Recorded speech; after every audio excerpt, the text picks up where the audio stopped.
All right, hello everyone. This is Nancy Rebecca, and I'm going to be talking about the sacredness of water.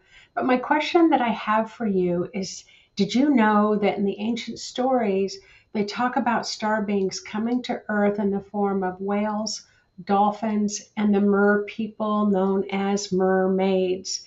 I know all of this sounds fantastical and outside of our normal belief patterns in our human mind, and it can be tough for us to conceptualize that. But I believe this and many other things are ready to reveal their hidden truths.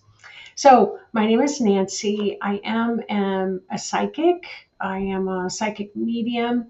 I also am a registered nurse, so I work as a healer. And my interest has always been about the human energy field and uh, how our thoughts can impact our human energy field.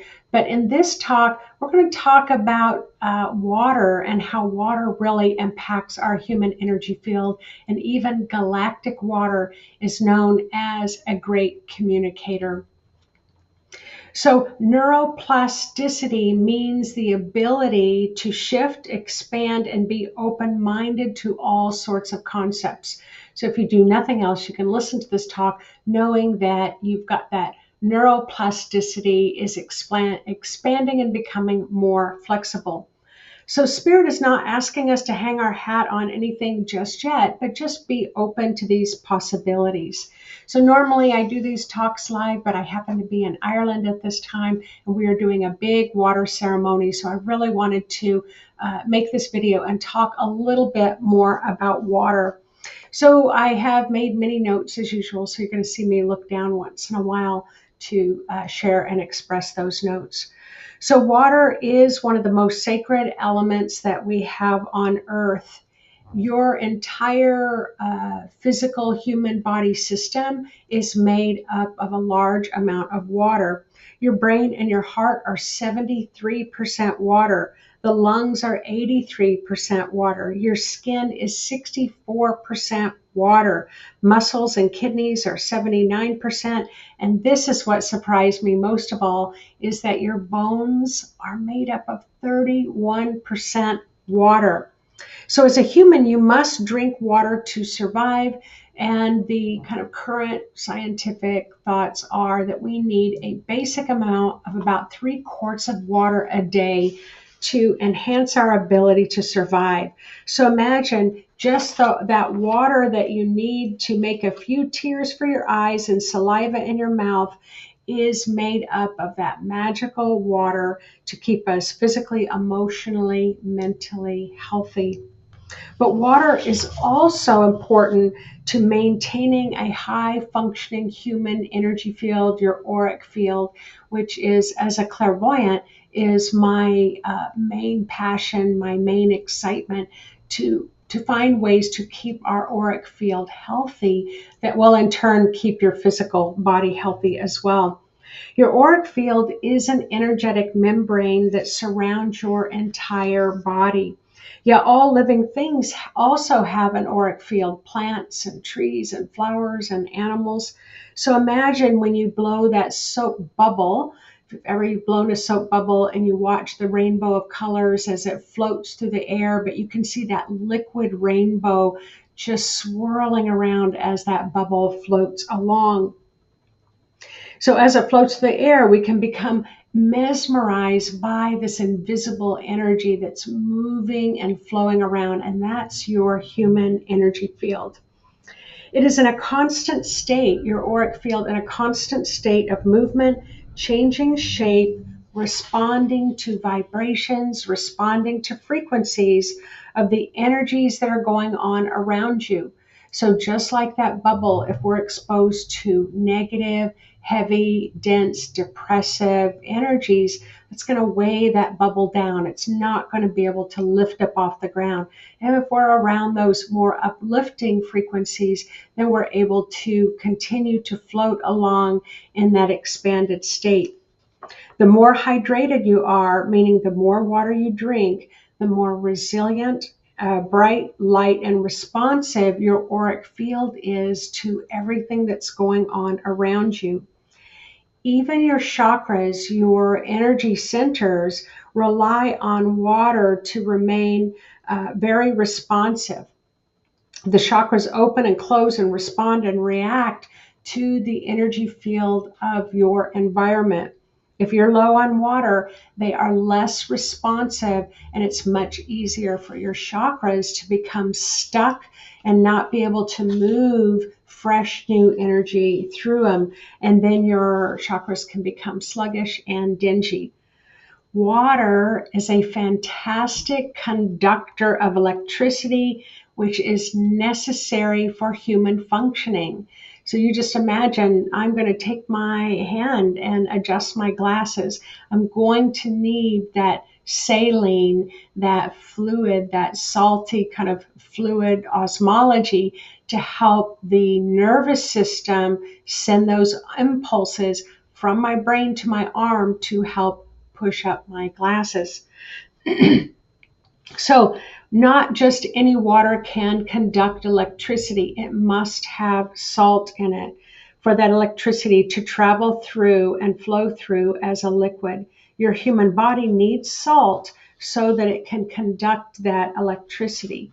So you may feel that you are highly hydrated. It's like, wow, I've had my 3 quarts of water for today. Why do I still feel kind of dried out? So you can just add a little pinch of salt to your normal drinking water, and that will really help its conductivity as well as its way to help communicate all of your organ systems throughout your body with each other. As a psychic, I have found that water and being hydrated is a top priority for me, because when I'm channeling spiritual information, it must move, that high frequency must move through my body and my human energy field. And as that's happening, it's kind of blowing off water. I can become dehydrated really easily. Sometimes I need, when I'm doing readings all day long, I can really need about a gallon of water a day, and otherwise I will become very dehydrated. Because it's a high conductor of electricity, it's a high conductor of high level psychic and intuitive information.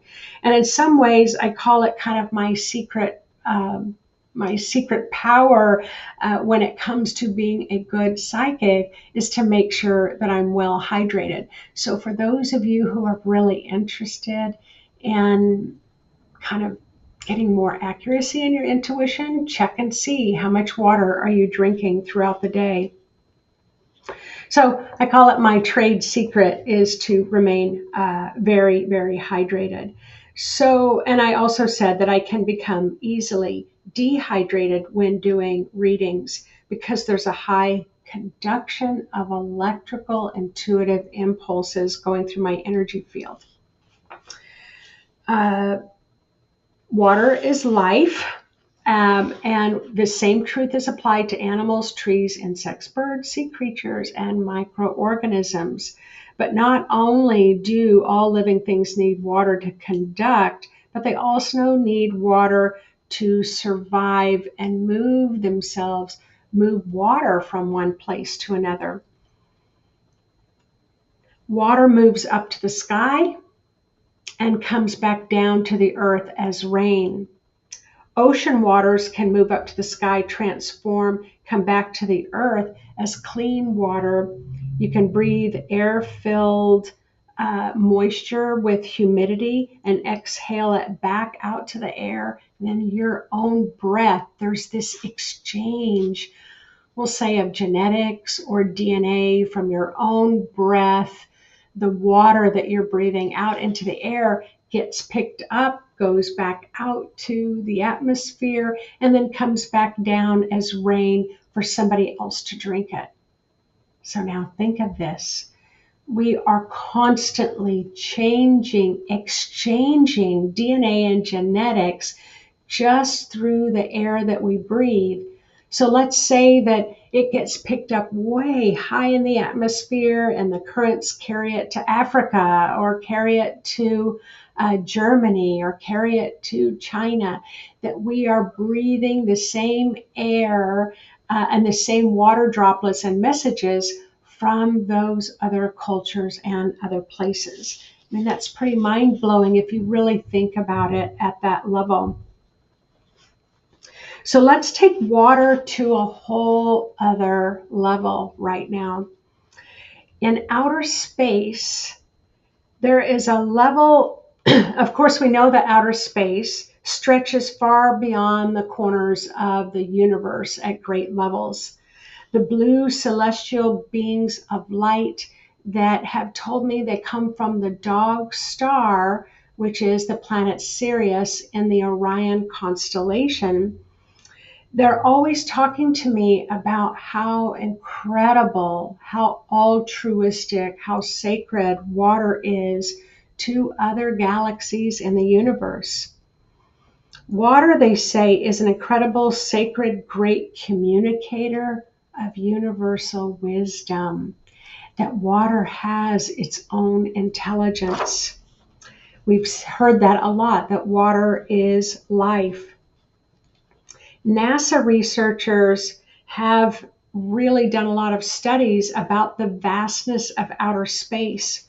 Water molecules have been found to exist in the Orion Nebula, where these water molecules are in a constant state of flow and formation.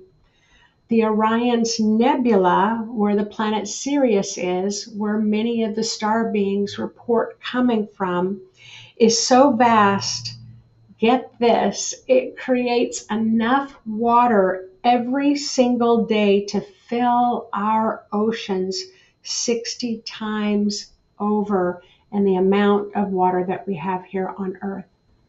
Every single day, there is that much water in outer space that can refill our oceans every day 60 times over. That's a lot of water.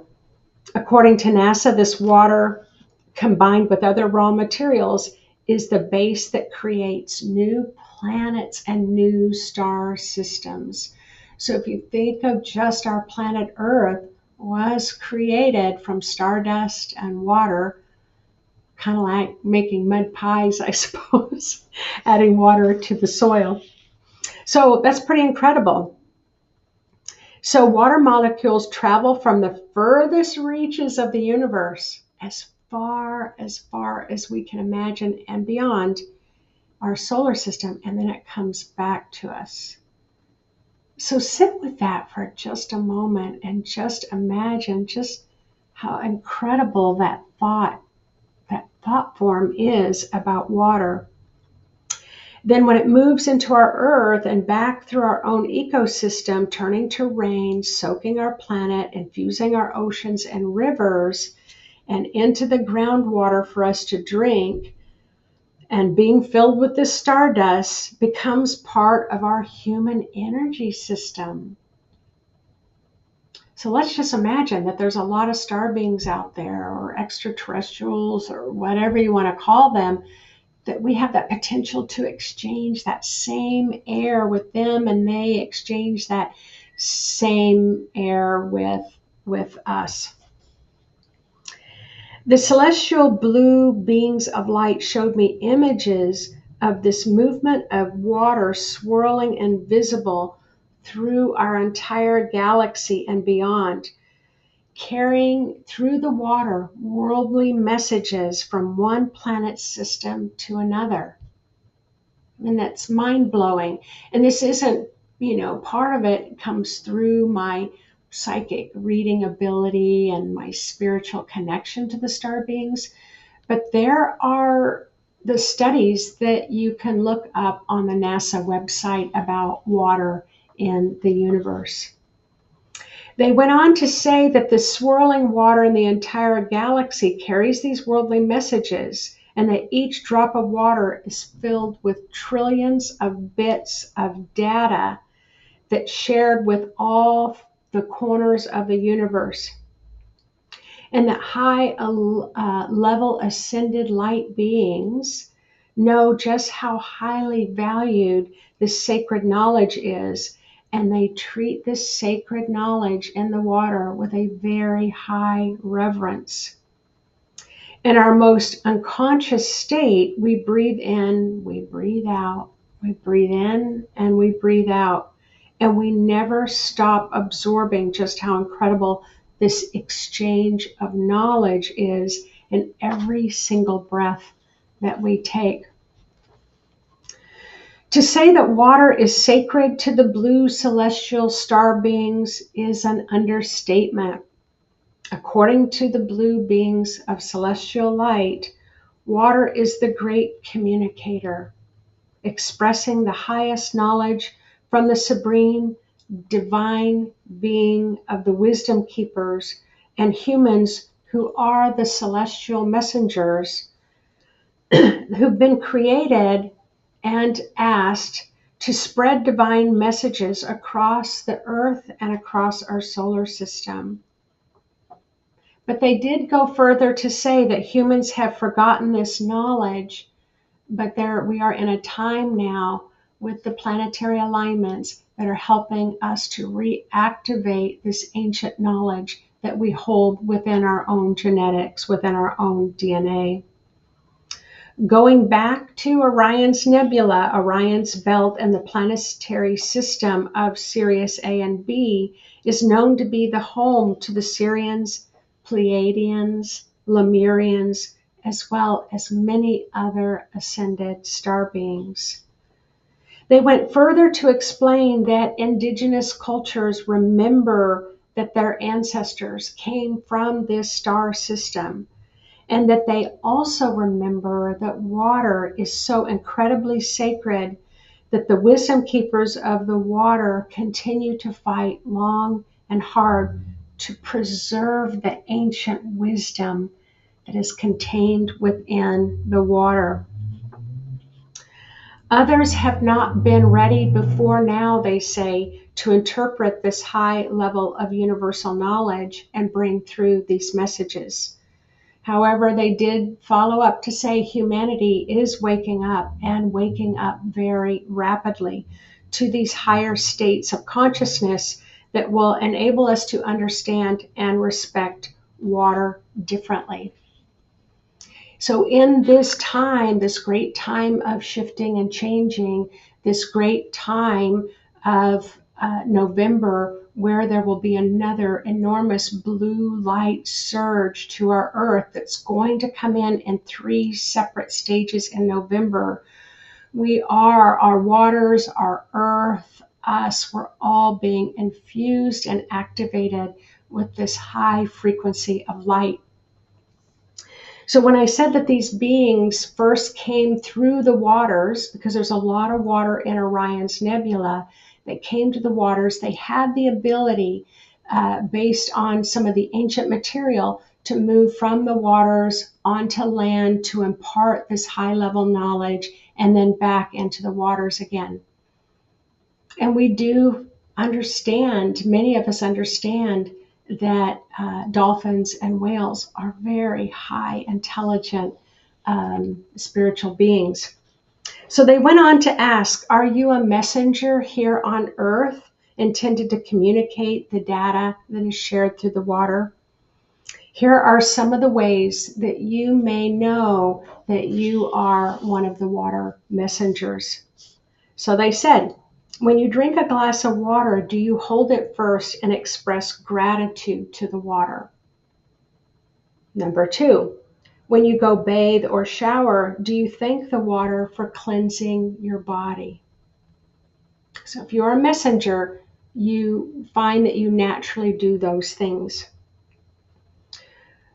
Number 3, when you're brushing your teeth, do you turn the water off until you're ready to rinse, or put a little water in a glass to preserve that water for its ultimate sacredness? Number 4, when you're flushing a toilet, do you only flush when necessary? So all of these things are saying that you really are thinking about the water that you're using. You're tapped in When you're washing dishes, do you use minimal water and turn the tap off when rinsing, or use a tub of rinse water to conserve the water? Do you save your used water to water your garden? So these are all the things they're asking of us, asking us to think about, asking us to realize just how precious the water is that we're working with. When standing before an ocean, a river, or a stream, do you offer blessings of gratitude? When choosing to swim in the water, do you ask the water for permission? When I was being trained as a Sangoma in South Africa, I was very much standing at the edge of the water, and they would stand and they would talk to the water and ask if the water will bless them with their presence and allow them to ride. They call it riding on the back of the water. And they would wait. And I have felt that, where you feel almost this energy open up and almost embrace you. It feels like it just kind of pulls you into the water. So if you do these things, then you are known as one of the messengers of the sacred water.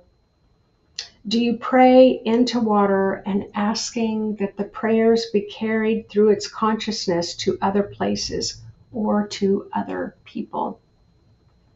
So these are all the ways that you may be a communicator of the wisdom, the ancient high knowledge wisdom of water. So in conclusion, they say water is of the highest state of consciousness with knowledge that we may never fully realize in our lifetime.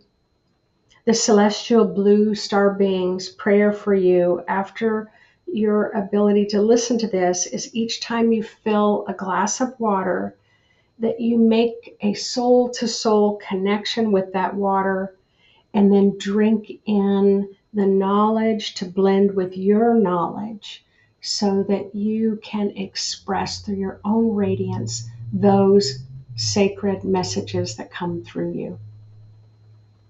So I would love to hear from you, making a comment about ways that you connect with water, or maybe you never really realized that about water before, but it's changed how you're going to look at water moving forward. So in the beginning, remember I said that I was in Ireland. We're doing a water type ceremony. We're all bringing water from the collective places that we are going to Ireland to, and then we're going to share that water with the waters in Ireland, and then we're going to collect the waters and move around and pray and meditate with the waters all around Ireland, and then we will bring a vial of the water from Ireland and add it back to the waters in our local areas. So I will love sharing that experience with you all. So take care, and allow the sacred waters to carry us in that river of life together. All right, take care, everyone. Bye-bye.